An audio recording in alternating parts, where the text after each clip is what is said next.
There is breaking news that came out just before I was about to go live. The International Criminal Court has just issued arrest warrants for Israeli Prime Minister Benjamin Netanyahu and the defense minister for most of the October 7th war, Yoav Gallant. The ICC has charged them with war crimes and crimes against humanity. It's a disgrace, and I'll tell you why it's a disgrace. I have just printed the document before I went live on the air. I am looking at it now. First, the court rejected any attempt by Israel to say that the court does not have jurisdiction. The arrest warrants, the court says, are classified as secret. We will not get to see the arrest warrants. The court says that's in order to protect witnesses and to safeguard the conduct of investigations. But ultimately, the court says the alleged conduct of Netanyahu and Gallant falls within the jurisdiction of the court. It says that Netanyahu and Gallant bear criminal responsibility for the war crimes of starvation, crimes against humanity, murder, persecution, and other inhumane acts. And the court completely dismisses all of the Israeli attempts to provide humanitarian aid to Gaza in the past year and accuses Netanyahu and Gallant of presiding over a campaign of starvation of Gaza. So what can we say about this? Again, this is breaking news just right now, but my initial reaction is to go back to the basics. On October 7th, 2023, the Hamas government of Gaza invaded Israel with 3,000 men and carried out barbaric atrocities. They murdered 1,200 people. They gunned down hundreds of people at a music festival. They massacred people in their homes. They took more than 200 people hostage. Hamas promised to carry out more October 7th massacres until Israel's destroyed. So the threat, which the ICC doesn't care so much about, the threat from Hamas is clear. It's the threat of annihilation. The proportionate response to this threat is the removal of the threat. Israel's war against Hamas is a just war. That's point number one. Israel is fighting a just war, and it is fighting it justly. There is no nation that has ever faced an enemy like the one that Israel is facing. We are not talking about like what the United States faced after 9/11, flying thousands of miles to find Al-Qaeda in its safe haven of Afghanistan. The distance between Israel and Gaza is a distance of a few football fields. It's possible to run that distance in a few minutes. The people in Gaza who are threatening to annihilate Israel, they are living running distance away from Israel. They are using densely populated urban areas in order to wage war. This means that in residential buildings in Gaza, that Hamas prepositions weapons, sniper rifles, RPGs, and so on. It means that Hamas has a massive tunnel network under these buildings. It means that Hamas guys can pop up anywhere and fire RPGs at Israel. So it's not just what was going on October 7th, but in the days after, thousands of rockets were being fired from Gaza. Israel needed to remove that threat and needs to remove that threat, while at the same time, hostages are living in Gaza in Hamas's terror dungeon. Somewhere in captivity in Gaza, still today, are 101 Israeli hostages. So this is the challenge that the ICC ignores. Find a general who can see the threat that I've just described, this urban warfare threat. Find a general who can create a plan for victory that follows the Geneva Conventions, international law, and the laws of war, and see if that plan is anything different from what Israel was doing. You don't get to say that a just war is unjust because of how the enemy fights. It makes no sense. At the same time, it's very clear that Israel has facilitated the transfer of massive amounts of humanitarian aid into Gaza.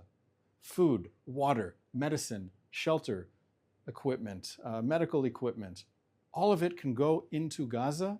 There is a dedicated unit of the IDF, of the Ministry of Defense, called COGAT, which is there in order to facilitate the transfer of humanitarian aid into Gaza. And since this operation began, humanitarian aid has come into Gaza from air, land, and sea. There was a sea entrance that the United States set up. There are border crossings between Israel and Gaza, and there's also a border crossing between Gaza and Egypt, which the Egyptians closed. There are massive amounts of humanitarian aid that were going into Gaza.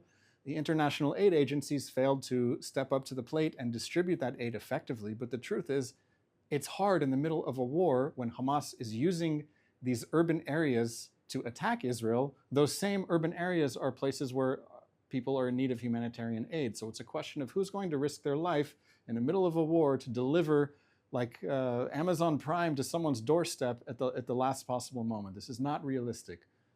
The pressure against Israel is coming from everywhere. The International Criminal Court, the international aid agencies that demand an immediate ceasefire in Gaza before hostages are returned, they're demanding that Israel go back to October 6th in exchange for nothing.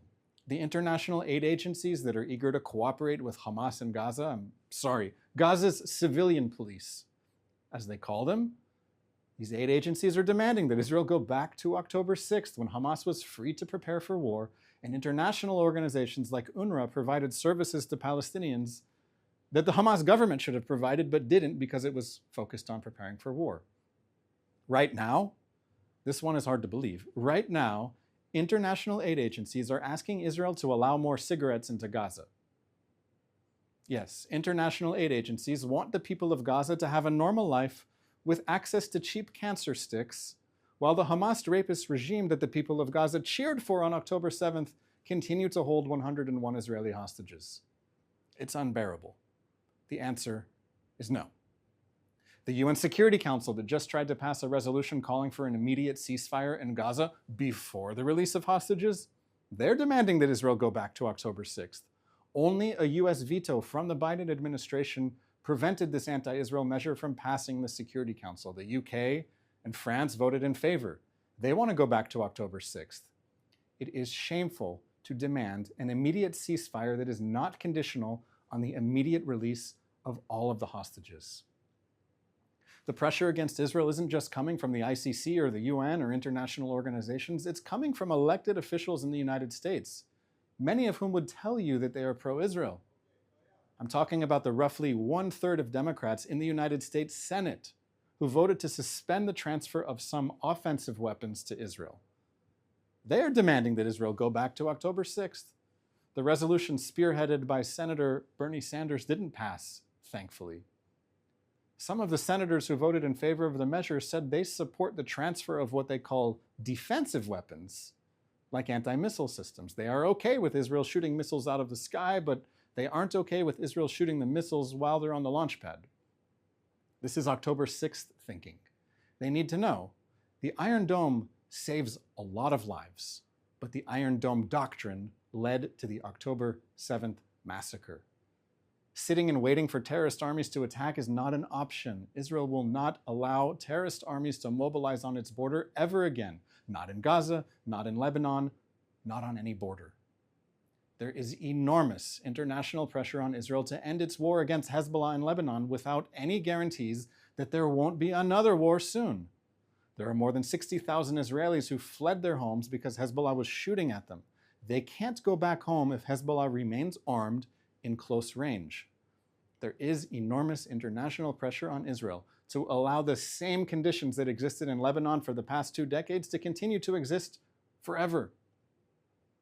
Anyone who makes any positive reference to UN Security Council Resolution 1701 wants to go back to October 6th. It is this very UN resolution that created the conditions whereby Hezbollah could have massive rocket arsenals, massive numbers of suicide drones, massive tunnel networks near Israel's border.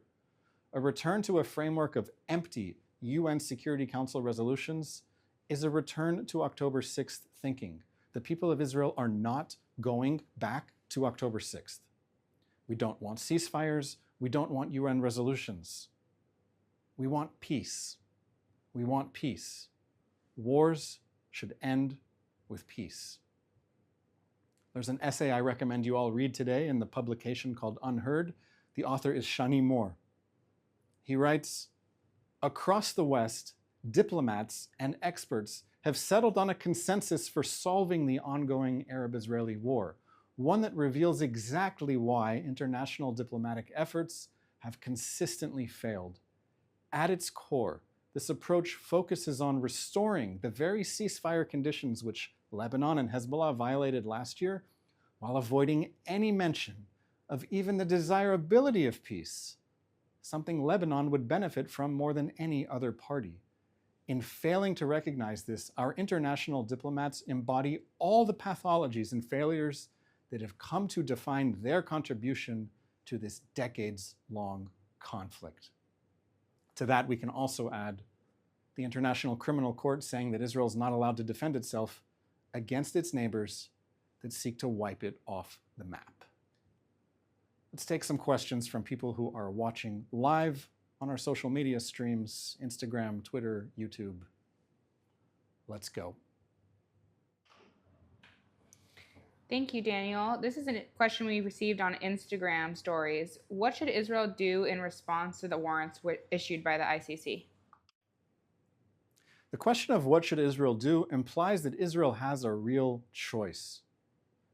This is not a war of choice. We did not choose the October 7th war. We did not choose to have Hamas call for our annihilation and act upon that dream on October 7th. We didn't choose for Hezbollah to join the war on October 8th. We have terrorist armies that have established themselves on our borders, Iranian proxies, a ring of fire around our borders that if we don't defend ourselves against, we won't have a country. So if some international institution that Israel is not a part of is going to tell Israel, no, you have to stop defending yourself, well, our simple answer is we're not willing to die. We're going to keep defending ourselves. And we hope that enough people in the rest of the world will understand that we are fighting an existential war, not just for ourselves, but for all of humanity. If these terrorist armies on our borders succeed, you're next. Karen on Instagram asked, what exactly do these arrest warrants mean? Do we know yet what the potential consequences of them could be? So I have not read up on the details, but I can assure you with some degree of confidence that the Prime Minister of Israel is going to continue being the Prime Minister of Israel, regardless of what the International Criminal Court says or does about him. He will be able to fulfill his duties and carry out his duties in Israel. The former defense minister who's named in this arrest warrant issued for him as well, Yoav Gallant, he is no longer the defense minister, he is a member of parliament. It remains to be seen what his reaction will be, where he will be able to travel and so on.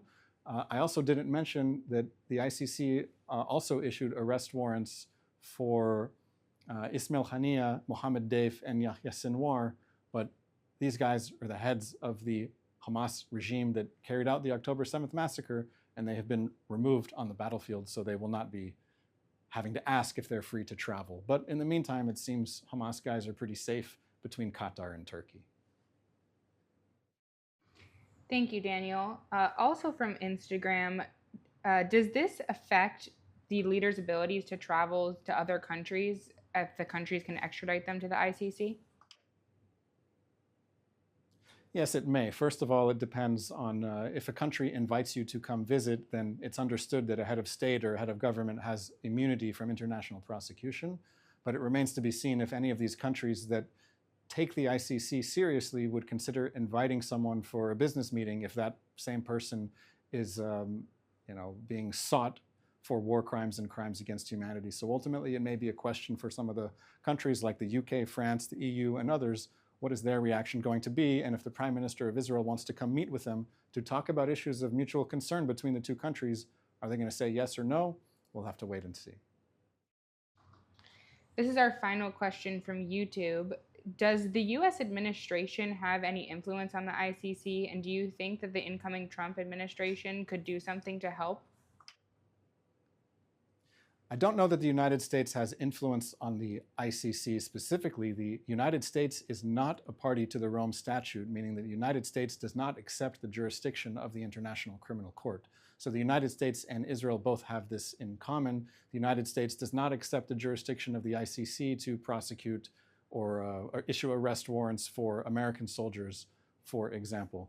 So the ability of the United States to influence the ICC is probably limited, but the United States does have the ability to influence other countries that have an interest in Israel winning the war and not seeing Hamas and Hezbollah empowered even further than they already have been. So I would expect and hope that the United States would use all of its diplomatic power to marginalize the effect of the ICC by working with countries that are like-minded, and hopefully the ICC in the future will not be taken hostage by people who wish to see Israel wiped off the map, take no regard of any of the threats that Israel's facing, and just hope that Israel will sit back and surrender.